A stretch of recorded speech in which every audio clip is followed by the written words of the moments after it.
E hoje, Brão? E hoje o marrom quer saber, cara. O marrom quer saber. O marrom quer saber, porque o marrom sempre quer saber. O marrom é insaciável. Ele é insaciável, ele é de uma querência de saber incrível. É um rapaz ávido. Isso. Ávido. Muito ávido o marrom. Isso. Ele é aviadado. Não, ávido. Não faça isso, que a Renata vem em cima de você. Não com essa história, não. Que a Renata quer saber também. Não, a Renata vai querer saber de ti que história é essa. Não tem esse papo não que... Ô Marrom, desculpa, foi um ato falho da minha parte. Tá? Tudo bom. bem. Tá perdoado e a Renatinha te perdoa. Eu tenho medo de Renata. Né? Tem que tomar cuidado. É melhor. O marrom tá tudo tranquilo, mas a Renata... A Renata é do tipo que não quer nem saber. Não, ela não quer saber. Ela te trucida logo se você vier com uma conversa dessa sobre o marido dela. Entendi. E aí? Então vamos lá. Aí. O marrom quer saber. O marrom quer saber! E aí, galera de Brasília! Aqui estou eu, cá estou eu, Marcelo Marrom, para mais uma pergunta. O Marrom quer saber, Caio, alô Braulio. Negócio seguinte, Ô Caio, a questão tá uma discussão grande sobre o Velho Chico, sobre a novela Velho Chico, que é pacto, não é? Você já falou sobre isso no seu programa de televisão, foi para a internet, e está repercutindo muitas coisas que você disse, e é muito legal ouvir a luz da Bíblia, ver a luz da palavra, de um cara esclarecido, desmistificar, né? Desmentir, né, na verdade, essa verdade que o povo toma para si, o povo evangélico toma para si, que foi maldição, que ele está pagando, que é pacto da Globo com Sai Pra Trás, e a oferenda foi ele, e de fato isso tudo um dia a gente tem que estar mais maduro, esclarecido sobre essas coisas, né, pastor? Chega, né? Agora, a minha pergunta tem a ver com isso. Vamos usar o exemplo do querido Domingos, que é um cara que inclusive fiz uma leitura de um filme com ele, e pareceu um cara muito simpático, não sou amigo dele, mas todos, assim, a turma que conviveu em comum, todos falam, esse rapaz era de um caráter, sabe, excelente. Então, é lamentável realmente que um cara tão jovem tenha falecido da maneira que faleceu. A minha pergunta é a seguinte: faleceu porque estava lá no Rio. Estava lá porque foi escalado para uma novela, né? Talvez, se ele não tivesse agenda para fazer essa novela, ele estaria numa outra novela, num outro Rio, não sofreria esse acidente. A minha pergunta é, quando ele foi escalado, já estava escrito, ou seja, a questão da predestinação que tanto se discute, que você já falou tanto sobre isso, eu já vi você falando algumas vezes sobre isso, mas é preciso falar de novo, porque tem muita gente que não ouviu você falar ainda.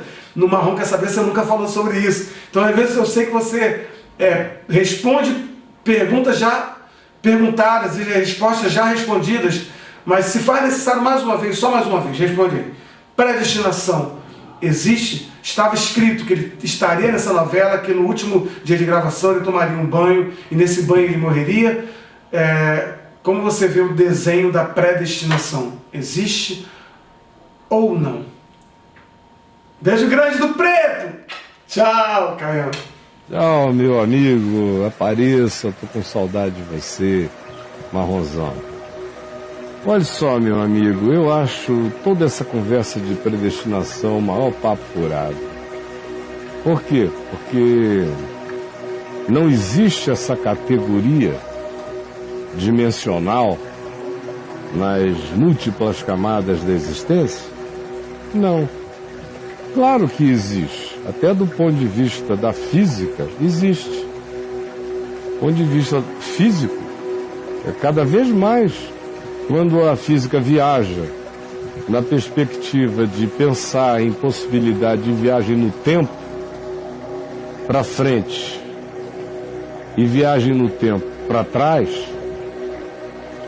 especialmente viagem no tempo para frente, ela está falando de fisicamente criar a possibilidade de se autopredestinar, ou seja, invadir o futuro.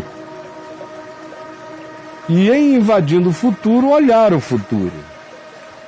Então, por qualquer perspectiva, se Deus é Deus e se Deus existe, fosse por que meios fosse, é claro, que passado, presente e futuro são a mesma coisa para ele, porque se ele é Deus onisciente, onipresente e onipotente, não existe passado para quem é onisciente, nem futuro, nem presente. Todas as coisas são uma só na onisciência, no único saber. E tudo mais que existe, existe nesse ser, que é assim, aquele em quem todas as coisas existem, passado, presente e futuro. Então, nele, predestinação é uma coisa tão real quanto o passado é para mim, como uma narrativa. Para ele, isso não existe. Esse é um assunto que foi explicitamente levantado por Paulo, porque era uma questão nos dias dele em que a teologia judaica tinha um gozo enorme nessa discussão. Porque para o judaísmo isso significava que os judeus eram uma categoria especial. A nação toda era predestinada. Os outros, portanto, não eram. Então acabou se transformando num tema de jactância.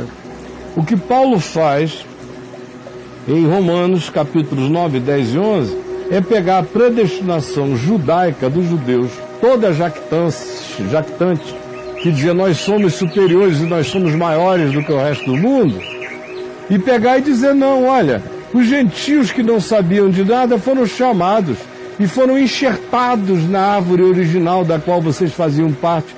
E muitos de vocês foram arrancados dessa árvore original, de modo que em cima da predestinação de vocês, que é arrogante, existe uma outra predestinação que lida com a graça de Deus, que não permite que ninguém predestine ninguém para nada, porque isso só acontece no mistério de Deus e não está acessível a nenhum de nós.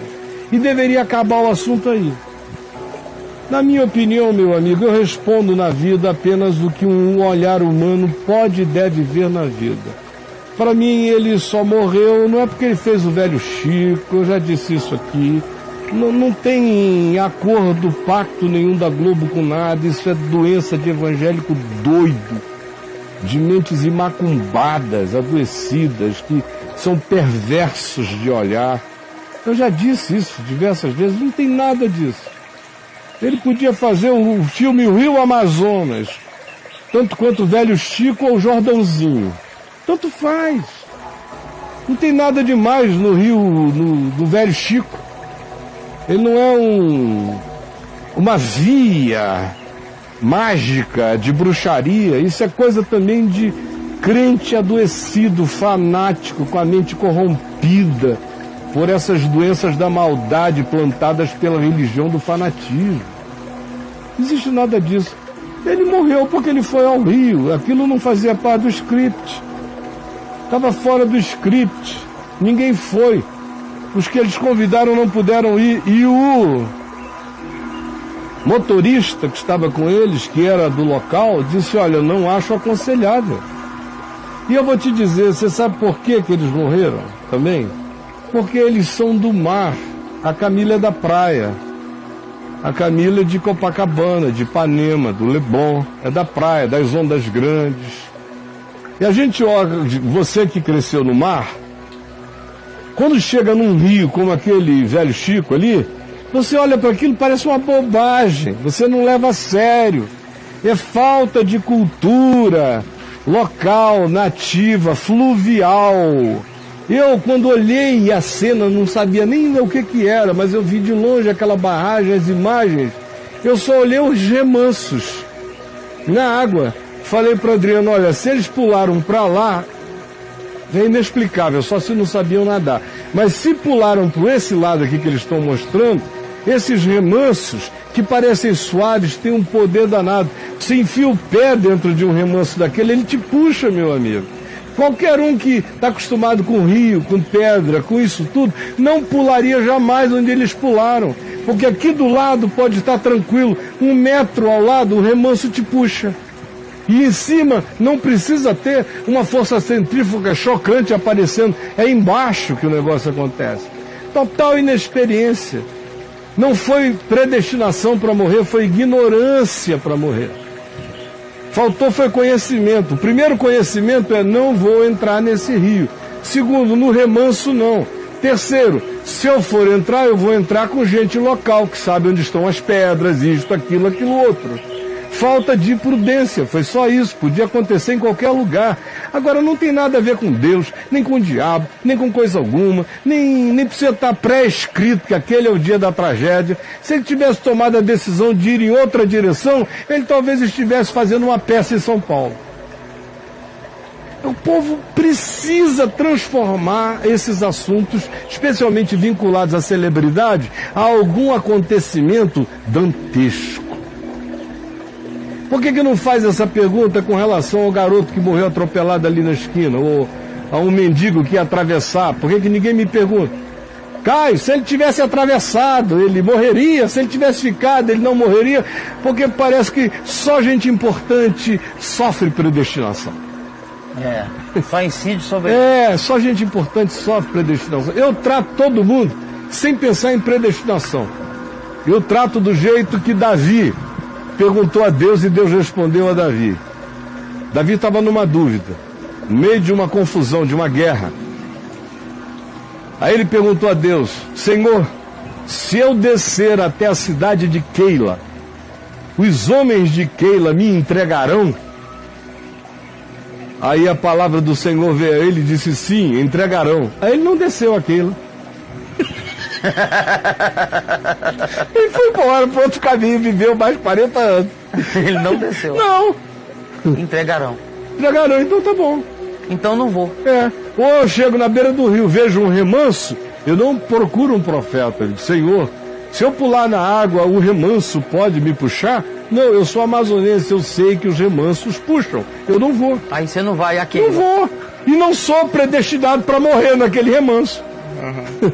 Gente, vamos simplificar a mente da gente. É muita falsa filosofia, muita falsa profundidade, muita falsa perspectiva de que existem mistérios a serem revelados. O que existe é muita burrice a ser abolida, muita ignorância a ser vencida e muita arrogância a ser encolhida e a se tornar humilde.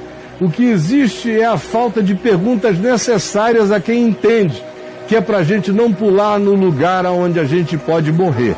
Então, mais do que predestinação, foi a morte da alienação, a morte da ignorância em relação àquela conjuntura natural daquele lugar e daquele ambiente. O que passar disso, eu vos digo, é do diabo. Aí sim. Sim, não. Foi só isso. E não tem nada além disso. Como não tem nada a ver, além disso, na morte do meu filho, de 22 anos, que um carro passou em cima dele. Se me perguntasse, Caio, se ele tivesse botado o pé na estrada, apenas 5 segundos depois, o carro mataria? Não. Mas porque ele botou exatamente naquele ponto, o carro o matou. Ele estava predestinado para morrer? Eu não sei, eu só sei que ele tinha determinado a atravessar a rua.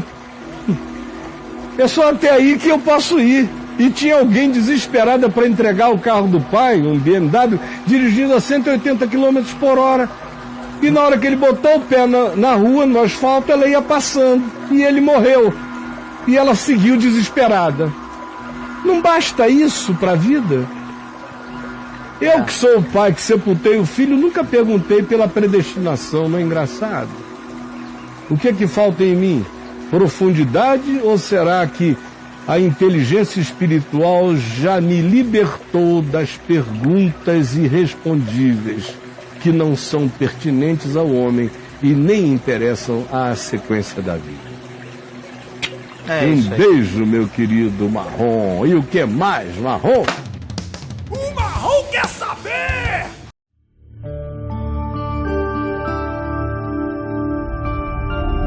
Vem IVTV, o canal é você.